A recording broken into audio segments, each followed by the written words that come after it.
La principauté de Monaco et la République mongole coopèrent dans le domaine de l'archéologie. Les recherches sont effectuées par une équipe composée entre autres de membres du musée d'anthropologie de Monaco. Sandrine Nègre fait le point sur les découvertes qui ont été faites sur place en Mongolie, notamment grâce à la venue sur le rocher d'un professeur qui participe à cette mission archéologique. Et c'est précisément depuis 3 ans que la Principauté et la République de Mongolie coopèrent pour effectuer cette mission.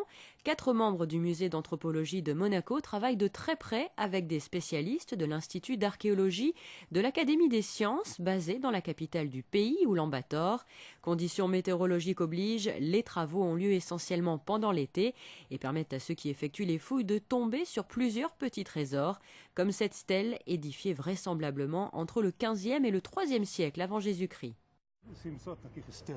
Il y a à peu près 700 stèles de ce type qui ont été trouvées en Mongolie, à Tula et à Yaltaï surtout. Et près de 90% de ces stèles se trouvent toujours chez nous.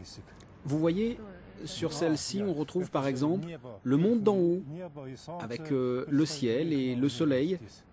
Plus bas, par contre, les gravures représentent notre monde, avec des gravures animales, des cerfs avec des cornes et des ornements. Découverte, études, restauration, conservation, mais pas seulement. L'objectif des membres de la mission est aussi de reproduire les éléments qui sont trouvés sur place. Plusieurs copies de cette stèle ont donc été faites pour permettre aux visiteurs du musée de les observer. Plus d'une vingtaine d'heures ont été nécessaires pour élaborer chacune d'entre elles. Nous avons choisi du matériau assez léger, assez facile à travailler. Ce matériau, c'est du Cyporex. Voilà, c'est du béton cellulaire. Et à l'aide des relevés, eh bien, nous avons fait cette stèle entièrement d'après les relevés que nous avons fait cet été. Alors, cette stèle, on peut dire qu'elle est faite au centimètre près, exactement comme celle que nous avons découverte cet été. Alors là maintenant, René, vous allez procéder donc au démoulage. Comment ça va se passer concrètement? Voilà, alors c'est très bien, c'est très simple. Nous allons enlever toutes les vis qui maintiennent les morceaux du moule. Et là, avec quelques coups de marteau et de tournevis, on va arriver à défaire toutes les parties du moule. Les visiteurs du musée peuvent aussi approcher de très près une yourte, cette habitation nomade utilisée en Mongolie.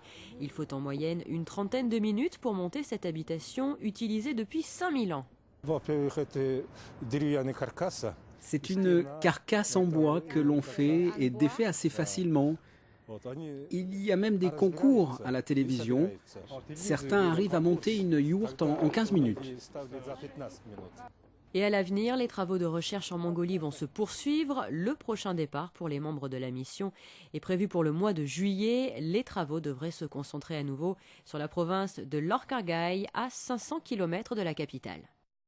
Ces recherches sont financées par la coopération internationale de Monaco. La raison de ce financement, écoutez Jérôme Froissart. En dehors des domaines d'intervention qui sont prioritaires pour la coopération, que vous connaissez, qui sont la santé, l'éducation, l'environnement et la microéconomie, la mission de la COPé est aussi d'appuyer l'expertise que l'on a à Monaco. Et nous avons donc à travers le musée d'anthropologie une bonne expertise dans ce domaine-là, et notamment ces missions archéologiques qui sont conduites en Mongolie. Donc c'est tout naturellement que nous avons apporté notre concours à ces missions-là pour pouvoir les développer et surtout pour les renforcer.